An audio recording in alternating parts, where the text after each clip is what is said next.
The Appellate Division, First Department is now in session. Good morning and welcome to our First Department admissions ceremony. Ms. Guerrero, please proceed.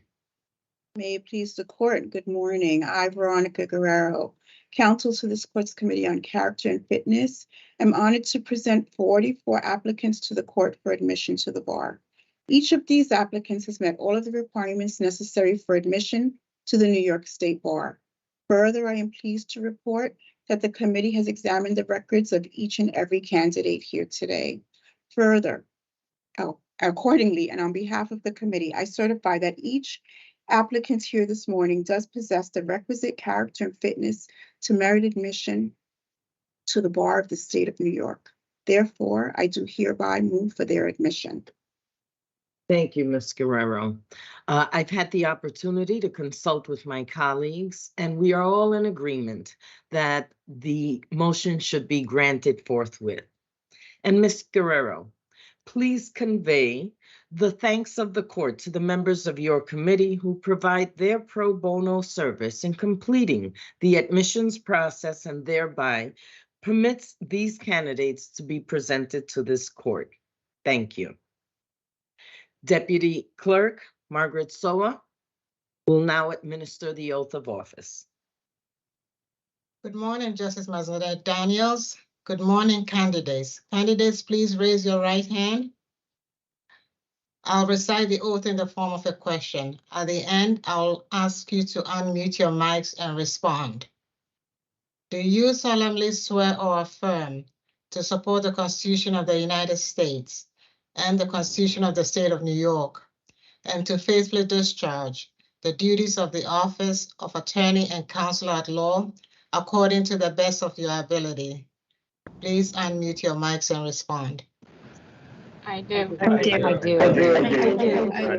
I do.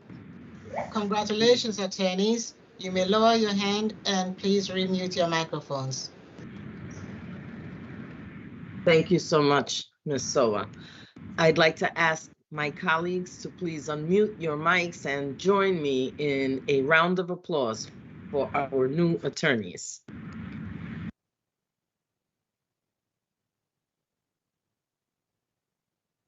It is the custom of this court that a member of the bench give welcoming remarks to the newly admitted attorneys. And this morning, that privilege falls to my dear brother, Justice Jeffrey Owing. Well, thank you very much, my dear sister, Justice Manzanet. Welcome, folks. I would think that the first thing I want to say is take a deep breath. You're all in. You're all admitted. You can relax now. But I want to just note for you that if you paid careful attention at the call, you were referred to as candidates. At the end of the oath of the administration, you were addressed as attorneys. I think that's a pretty big accomplishment for all of you here today, and I wanted to just make note of that. I know this occasion is an incredibly momentous day for all of you. I say that because I, too, took my oath in, back in the day, we were in the courthouse, so it was an incredibly beautiful, it's an incredibly beautiful courtroom back in, I would dare say, 1990, which is many, many moons ago. But one of the things I want to emphasize or ask you is that, you know, in the next few months or whatever weeks or months, please take the opportunity to come and visit the courthouse, the courtroom. It is a miraculous, it is a marvelous, beautiful courtroom. And I just want you to get the sense of what the courtroom is like and what, what it means to be admitted in the First Department. I don't remember the speech that was given back in 1990, which is not a good sign for me right now, but I do remember how overwhelmed I was at the thought of being admitted in the First Department. Having said that, I'll do my best to leave you with some lasting thoughts to carry you through your legal journey.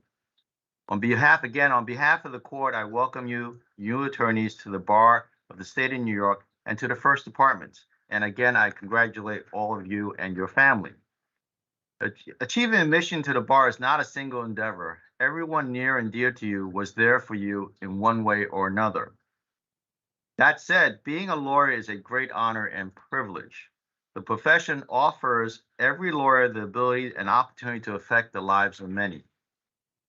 It has always been the vehicle for social change in all areas, including civil rights, gender equality, and providing access to justice. None of these advances could be accomplished without lawyers.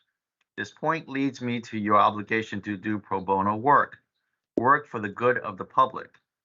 Each of you has a unique skill and talent, which gives you the ability to use the power of the law. You must strive to ensure that the law is not used to diminish the rights of those who are less fortunate. Remember, as lawyers, you are the voice and face of the voiceless and faceless. Volunteer your time, your knowledge, and your skills to those in need.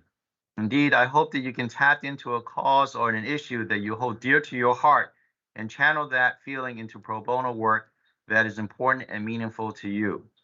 Tapping into that energy will allow you to understand the meaning and value of justice and realize the importance of your pro bono work. Of course, doing so requires you to go out on a limb. That is an incredibly tough ask, but you can do it. Remember, success is the reward for those who are not afraid to fail. And to that end, know that failure is the best teacher we have. Your success should not be easy.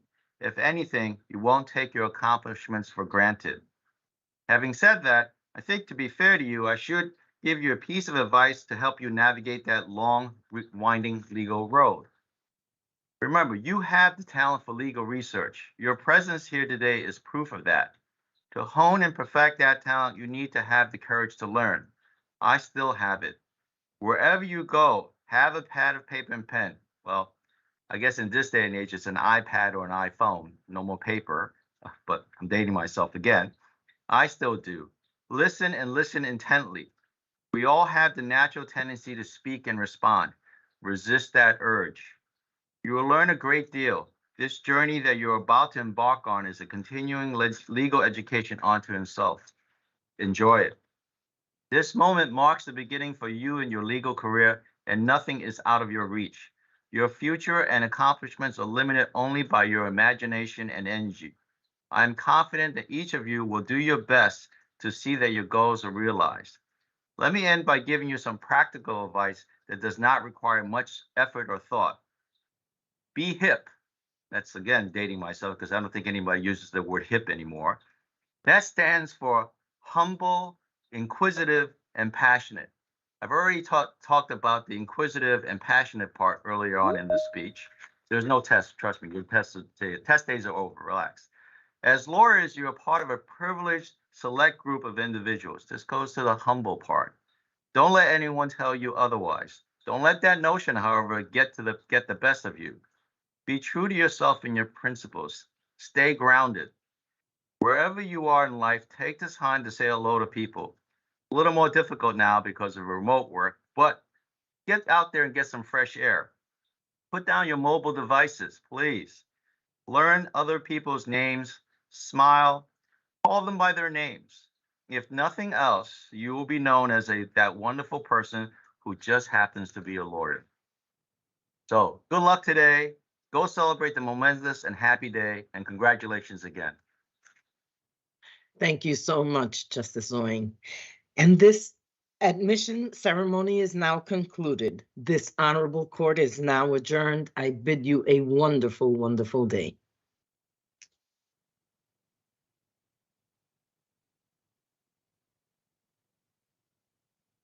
The attorney should stay on.